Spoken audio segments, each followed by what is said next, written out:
Bayangkan seorang ibu yang sepanjang hidupnya rela dihina, kelaparan, dan bekerja tanpa henti demi anaknya sendiri.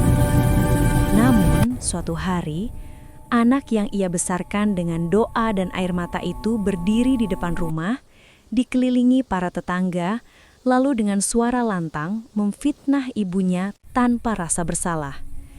Tuduhan keji dilontarkan. Nama baik sang ibu dihancurkan dalam hitungan menit. Tangisan tak didengar, kebenaran tak dianggap. Tapi siapa sangka, fitnah itu justru menjadi awal dari akhir yang begitu mengerikan. Sebuah penyesalan yang datang terlambat dan membuat siapapun yang mendengarnya merinding. Assalamualaikum warahmatullahi wabarakatuh. Selamat datang kembali di channel ini. Sebuah ruang untuk merenungkan kisah-kisah kehidupan yang seringkali kita anggap sepele, terutama tentang pengorbanan orang tua yang kerap dibalas dengan luka paling menyakitkan. Kisah yang akan Anda tonton hari ini bukan sekedar cerita, melainkan cermin bagi siapapun yang pernah meninggikan ego di atas bakti kepada ibu. Jika Anda masih memiliki orang tua, dengarkan kisah ini sampai selesai. Dan bila Anda percaya bahwa durhaka bukan perkara kecil, dukung channel ini dengan menekan tombol like, subscribe, serta bagikan video ini agar semakin banyak orang tersadar sebelum penyesalan datang terlambat. Dukungan Anda bukan sekedar angka, tetapi bagian dari dakwah dan pengingat bagi sesama. Mari kita mulai kisah yang akan mengguncang hati dan pikiran ini. Sulastri bukan perempuan yang terlahir kuat. Hiduplah yang memaksanya menjadi kuat. Sejak suaminya meninggal karena kecelakaan kerja, dunia seakan runtuh di atas kepalanya. Saat itu, Raka masih berusia 9 tahun, terlalu kecil untuk memahami arti kehilangan, namun cukup besar untuk menjadi satu-satunya alasan Sulastri bertahan hidup. Hari-hari Sulastri diisi dengan kerja tanpa henti. Pagi ia mencuci pakaian tetangga, siang menjahit pesanan, malam membersihkan rumah orang. Tubuhnya sering menggigil kelelahan, tapi ia tak pernah mengeluh di depan Raka. Jika hanya ada satu porsi nasi, ia akan berkata sudah makan di luar. Jika badannya sakit, ia bilang hanya masuk angin. Semua demi satu tujuan. Anaknya tidak merasa kekurangan kasih dan pendidikan.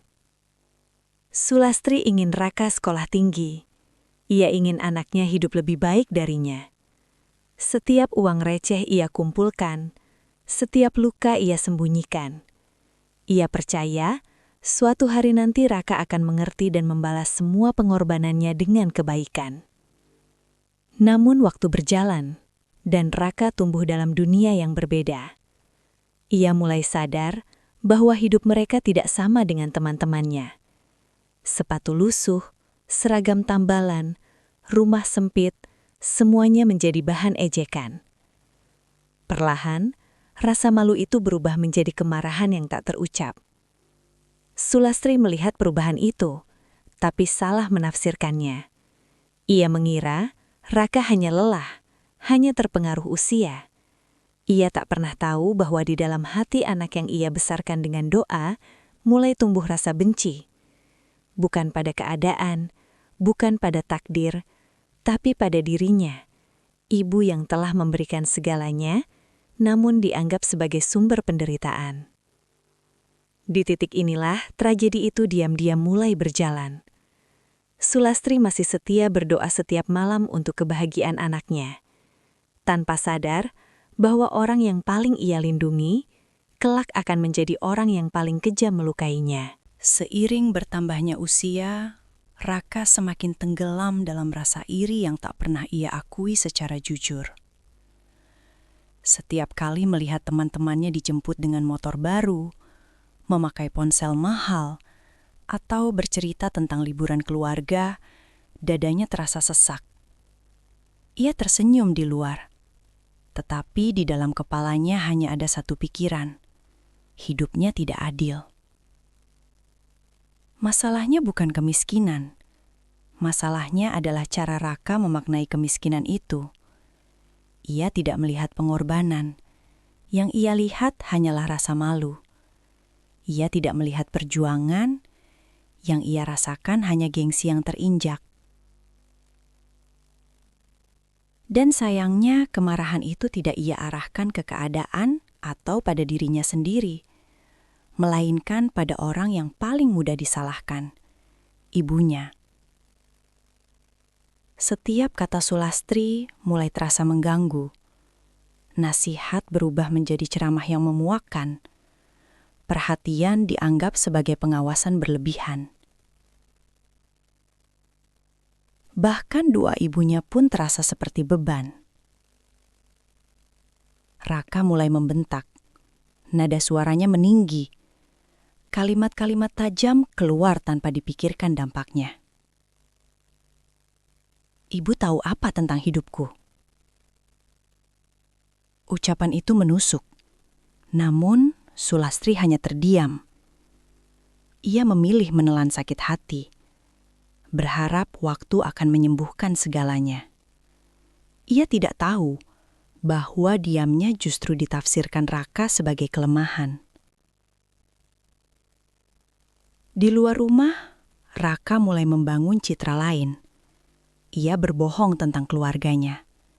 Ia mengaku orang tuanya telah meninggal. Ia menutupi keberadaan ibunya agar tidak menjadi bahan ejekan. Setiap kebohongan kecil itu perlahan membentuk keberanian untuk kebohongan yang lebih besar. Dalam benaknya, Raka merasa dirinya korban.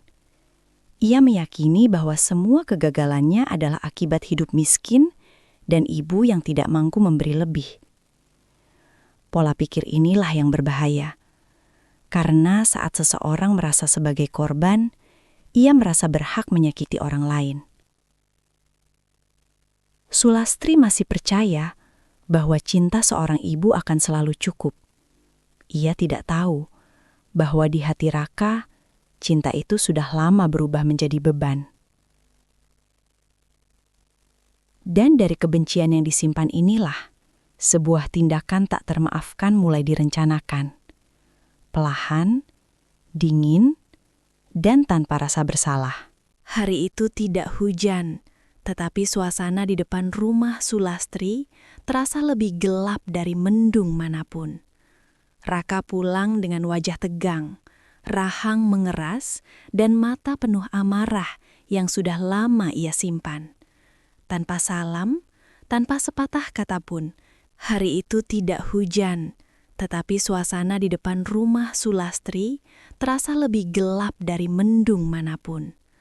Raka pulang dengan wajah tegang, rahang mengeras, dan mata penuh amarah yang sudah lama ia simpan. Tanpa salam, tanpa sepatah kata pun, ia langsung membanting pintu rumah. Suara itu memancing perhatian tetangga. Satu persatu keluar untuk melihat apa yang terjadi. Sulastri menyusul dengan langkah ragu. Ia belum sempat bertanya ketika Raka sudah berteriak lantang seolah ingin memastikan semua orang mendengarnya. Ibu saya ini pembohong. Selama ini dia mempermalukan keluarga. Kerumunan mulai terbentuk. Bisik-bisik terdengar. Raka semakin berani. Tuduhan demi tuduhan dilontarkan tanpa jeda. Ia menuduh ibunya sering meminta-minta uang tetangga dengan alasan palsu. Ia menuduh ibunya mencuri. Bahkan dengan kejam, ia menyiratkan hal-hal tidak senonoh yang sama sekali tidak pernah dilakukan Sulastri. Wajah Sulastri memucat, kakinya gemetar. Ia mencoba menjelaskan, suaranya bergetar, nyaris tak terdengar. Raka, ibu tidak pernah.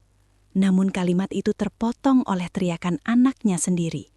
Diam, jangan pura-pura suci. Kalimat itu menghantam lebih keras dari tamparan. Di hadapan tetangga yang selama ini ia hormati, Sulastri diperlakukan seperti orang paling hina. Tidak ada yang membelanya. Beberapa menunduk, beberapa memandang dengan ragu, dan sebagian mulai mempercayai fitnah itu. Bagi Raka, momen itu terasa seperti kemenangan. Semua kebencian yang selama ini ia pendam akhirnya tumpah. Ia merasa lega, seolah harga dirinya terangkat dengan menjatuhkan ibunya sendiri. Sore itu, nama baik Sulastri hancur. Bukan oleh musuh, bukan oleh orang asing, tetapi oleh darah daging yang ia lahirkan sendiri. Dan saat kerumunan perlahan bubar, Sulastri berdiri terpaku, menyadari satu hal yang paling menyakitkan. Luka terdalam seorang ibu bukan berasal dari dunia, melainkan dari anak yang ia cintai sepenuh jiwa. Sejak hari itu, hidup Sulastri tidak pernah sama. Pagi-pagi yang biasanya ia awali dengan menyapa tetangga, kini dilalui dengan kepala tertunduk. Senyum yang dulu tulus menghilang, digantikan wajah pucat dan mata sembab. Bisik-bisik mengikuti langkahnya kemanapun ia pergi. Tidak ada yang berani bertanya, tidak ada pula yang membela. Fitnah yang diucapkan Raka telah menjadi kebenaran versi orang banyak. Sulastri berhenti menerima pekerjaan. Tangannya sering gemetar, dadanya terasa sesak, dan kepalanya dipenuhi pikiran yang tak pernah berhenti. Malam-malamnya dihabiskan dengan duduk memandangi dinding, menangis dalam diam agar Raka tidak mendengarnya. Ia tidak mengutuk, ia tidak membalas. Ia hanya bertanya pada dirinya sendiri, di mana letak kesalahannya sebagai seorang ibu. Sementara itu, Raka justru merasa hidupnya lebih ringan. Tanpa ibunya ikut campur, ia merasa bebas. Ia menganggap semua yang terjadi sebagai konsekuensi wajar. Dalam pikirannya yang keliru, ia yakin ibunya pantas menerima itu semua. Ia tidak melihat kehancuran yang ia sebabkan, karena hatinya sudah tertutup oleh ego dan pembenaran diri. Namun hidup memiliki caranya sendiri untuk membalas. Perlahan, satu persatu, hal yang Raka banggakan mulai runtuh. Pekerjaannya bermasalah karena sikapnya yang temperamental. Teman-teman yang dulu mendekat karena kepentingan mulai menjauh. Uang menipis, dan kesombongan tak lagi bisa menutupi kekosongan. Suatu malam, Raka pulang dalam keadaan lelah dan emosi. Ia berharap menemukan rumah, tetapi yang ia temui hanyalah keheningan. Tidak ada suara langkah ibunya, tidak ada makanan di meja. Lampu kamar mati. Rumah itu terasa asing. Dengan nada kesal, ia bertanya pada tetangga. Jawaban itu datang pelan, namun menghantam keras. Ibumu dibawa ke rumah sakit sejak kemarin, sendirian. Untuk pertama kalinya, dada Raka terasa nyeri. Bukan marah, bukan kesal, melainkan sesuatu yang selama ini ia abaikan. Rasa takut kehilangan. Dan di saat itulah, tanpa ia sadari, roda penyesalan mulai berputar. Lorong rumah sakit terasa panjang dan dingin. Setiap langkah Raka terasa berat, seolah kakinya ditarik oleh rasa bersalah yang selama ini ia tolak untuk diakui. Bau obat menusuk hidungnya. Di kepalanya terngiang kembali suara teriakan sore itu. Teriakan yang kini ingin ia tarik kembali, namun tak mungkin. Saat ia membuka pintu kamar, tubuh Sulastri terbaring lemah di ranjang. Wajah yang dulu penuh ketabahan kini tampak pucat dan menua. Selang infus menempel di tangannya. Nafasnya pendek-pendek.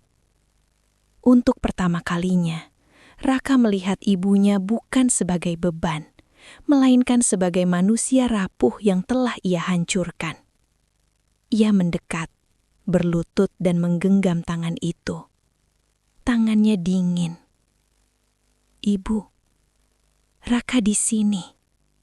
Suaranya pecah. Tangis yang selama ini ia tahan akhirnya runtuh. Perlahan, mata Sulastri terbuka. Pandangannya buram, namun ia mengenali suara anaknya. Dengan sisa tenaga, bibirnya bergerak. Tidak ada kemarahan, tidak ada tuntutan. Ibu sudah memaafkan. Kalimat itu menghantam lebih keras dari hukuman apapun. Raka menangis histeris. Ia memohon maaf, berjanji akan berubah, bersumpah akan menebus segalanya. Namun hidup tidak selalu memberi kesempatan kedua saat manusia baru belajar menyesal. Beberapa menit kemudian, alat monitor di samping ranjang berbunyi panjang. Garis itu lurus.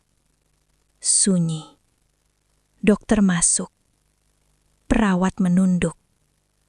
Sulastri pergi dengan membawa luka, namun juga dengan hati yang memaafkan.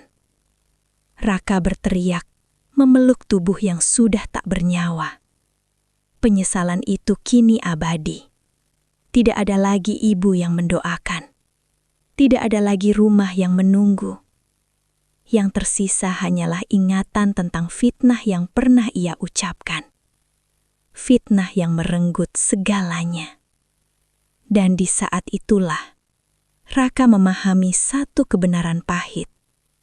Air mata seorang anak tidak akan pernah bisa menghidupkan kembali ibu yang telah ia lukai. Kisah ini bukan sekedar cerita, melainkan peringatan keras bagi siapapun yang masih memiliki orang tua. Fitnah, kata-kata kasar, dan perlakuan durhaka mungkin terasa ringan saat diucapkan, namun dampaknya bisa menghancurkan hidup untuk selamanya. Tidak ada alasan, tidak ada pembenaran, dan tidak ada ego yang layak dibayar dengan air mata seorang ibu. Saat orang tua masih hidup, maaf masih bisa diminta, doa masih bisa mengalir. Namun ketika mereka pergi, penyesalan hanya menjadi beban yang tak pernah selesai. Jika hari ini Anda masih bisa mendengar suara ibu, melihat senyumnya, atau sekedar menatap wajahnya, jangan tunda untuk berbuat baik. Jangan tunggu kehilangan untuk belajar menghargai. Terima kasih telah menonton video ini sampai akhir. Semoga kisah ini menjadi pelajaran dan pengingat bagi kita semua. Sampai jumpa di video berikutnya.